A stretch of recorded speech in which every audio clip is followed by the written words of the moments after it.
everybody, welcome back to another video. My name is Gbemmy, and if you're new here, I make videos about my life in Canada, fitness vlogs and lifestyle videos, so stick around and like and subscribe below. I think I'm almost at 5k subscribers, so I would like to have you join the family.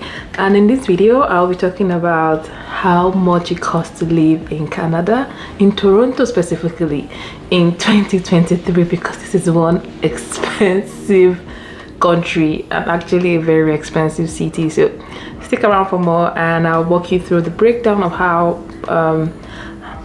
much it costs me as a person to live here. So stick around for more.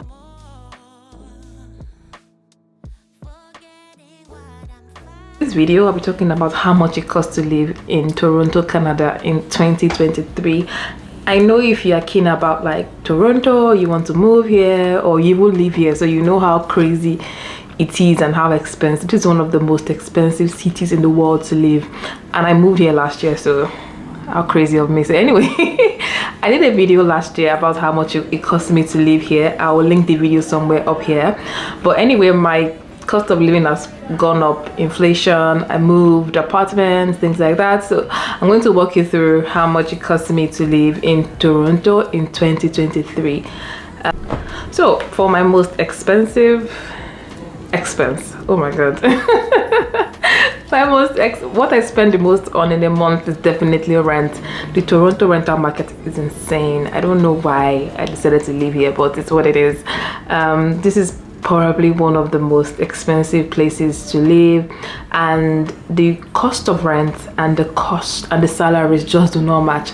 Typically you should be spending 2/3 of your salary. Let's say like if you split your salary into 3, 1/3 is just going to rent. But here I have people paying half of their salaries on rent, their monthly income anyway on rent, and people are basically working to pay rent at this point. It's a very expensive place to live. I live in a 2-bed, 2-bath. I have a roommate, so basically we share the rent. I live what you would call like Midtown Toronto. It's pretty central to like downtown, central to like the GTA. I'm close to the subway. On my road, because I'm looking at the street just down here, on my road I have banks, Popeyes, gas station. Basically I have good proximity to everything I need, grocery stores, everything. It's a very, very prime location. So I pay $1,550, my own half of the rent. Well, not really half, because I have the bigger room and have the parking. So I'm paying $1,550 for rent. That's my most expensive expense. Ridiculous, because I have people living in Calgary paying $1,550, or is it Edmonton, paying $1,550 for 1 bedroom, and I'm here paying $1,550 to share a 2-bed, 2-bath. So basically that's it for my rent, $1,550. My second largest expense is my insurance. The insurance in this country is ridiculous, if I do say so, because I drive a 2011 Honda. And okay, by the way, insurance here is determined by location, where you live, your gender, if you are close to the 401, what you call like the highway, so the 401, 427 and things like that. If your area is prone to like a lot of car crashes, car accidents, the level of your license. I'm on a G2 license. I should go and do my G test, but I've just not had time.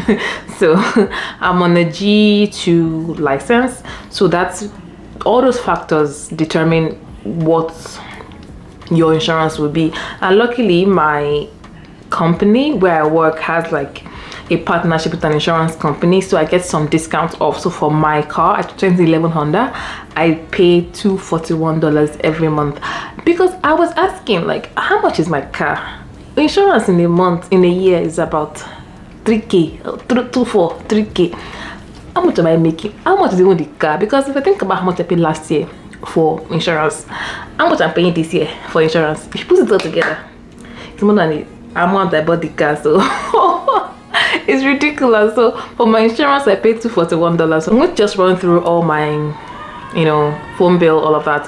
For my phone bill, I pay $65 plus HST. I use Freedom. If you know Freedom, if you're in Toronto or you're in, I think, Canada, you know Freedom. Its service is not so great, but I'm a cheapskate, so I use I use Freedom. $65. For my home internet, I pay all of the internet because number one, I have a lot more perks than my roommate anyway, so I pay. Currently just went up to $96. I was paying some $3 before, so we'll just do $96 as my internet for the month. So 96 for internet and 65 for what's it called, my phone bill. And for gas, thankfully at some point this year, I was working in a job where I had to be on the road a lot more. I mean, last year, if you watch my video where I linked it earlier, I used to have my last job, I had to be on the road a lot, so I was spending a lot on gas, like $250 on gas. But thankfully now, my job, I only go into the office once a week, thank God.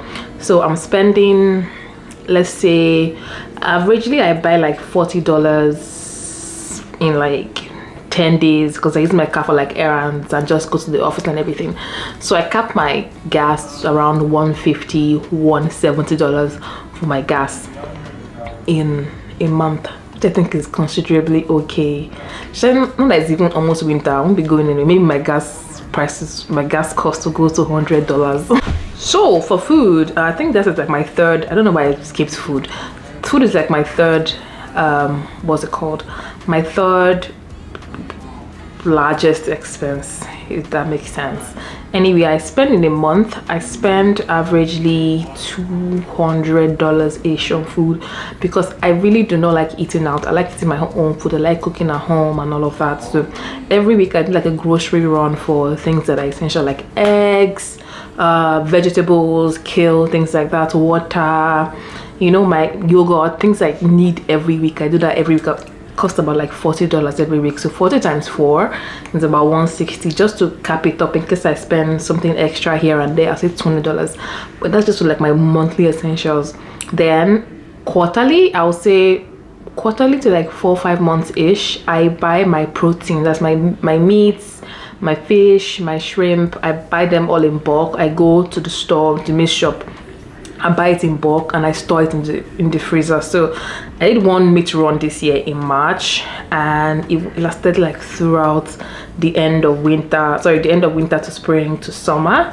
And I just done that meat run last month. So typically my meat run is about $300 for everything I buy for like my meat and fish, everything, because it's just me anyway. So 300 divided by, let's say, 4. So let's say 4 months, sure. 300 divided by 4 months, that's about 75. So we'll cap my food to let's say 275 in a month, factoring like my protein, things like that. So let's say 250 actually. 250 is a good point for that. Then for, I'm looking at my computer here. I don't know if I'm missing anything. I don't spend anything on like hair, because this is a wig. I'm bored. I'm not bored, I'm going on my hair now anyway. But when it comes to like my monthly maintenance, like things like I like getting my nails done. Oh, focus. Oh, can you see that? I like getting my nails done. I like getting a wax. I like you know, monthly maintenance. I'm a babe now. You have to, you know, keep things looking right. Anyway, so for my nails, my toenails, my wax, I do a brow wax. I do a wax for my, you know, special area and all of that. So I'll cap everything to about $200. So for maintenance, thankfully I don't have to do my hair. I buy like 1 or 2 weeks every year, so I just like go through that. I don't even count that one as part of my monthly expense. So for what's it called, monthly maintenance, I'll cap that to $200. Then for miscellaneous, I don't know if you're an immigrant, especially if you're an African immigrant. I don't know about anybody else, but me, I like to send money back home every month. It is important for me to, because I feel like part of the reason I'm here and the reason I'm who I am is because the people that sacrificed for me and pushed me to where I am today. So where and who I am today anyway. So I like to send money to my family. So every month I like to cap it to, let's say, around, depending on my mood, let's say $200, $250 what I send back home. I mean, there are months where, you know, it's a birthday or there's some miscellaneous expense, but typically in a good month, I'm just using this good month scenario to just do this video. So I'll say in a good month, I'll say $50 in a good month back home. Then for missing, I feel like I'm missing something now. I cannot remember what I'm missing. If you think I'm missing anything, please just mention in the comment section. I believe I didn't mention anything, but for miscellaneous, that's like miscellaneous. Oh, I talk so fast, sorry guys. For miscellaneous, maybe Uber Eats, something there, something here. Like yesterday now, I had to get an oil change, like $85, things like that. So there are things that are like here and there that you don't plan for.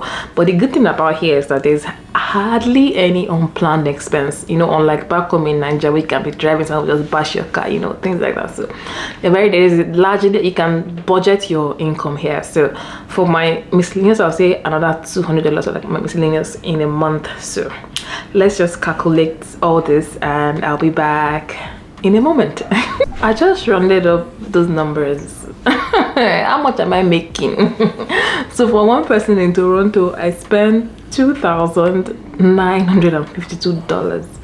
It's ridiculous. It's not even ridiculous because there's nothing I mentioned that is like out of place. Food, gas, car insurance. There's something I think anybody might be able to live without. That's be like the gas and the car insurance. If you don't have a car, if you have a need for a car, you can do without a car. But to me, a car is essential here because everywhere is far. 15 kilometers, 10 kilometers, 20 kilometers. Like not having a car is kind of like restrictive, and it's always so cold. Imagine standing at the bus stop and it's cold in the winter, just shaking. Hey, God, I beg. So anyway, that's all for this video.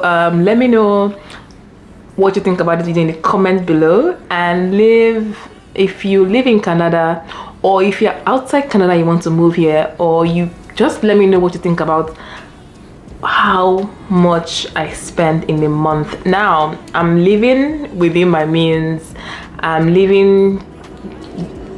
trying to doing what I need to do for myself to make my life easy. So thank you for your opinion. If it's too much, if it's too small, I do appreciate it, but this is just what works for me. Even though I appreciate every opinion, I can't do what you tell me. I'll just do what I want to do anyway. So anyway, you guys, I'll see you in my next one. Like and subscribe, and I'll see you in my next one. Bye.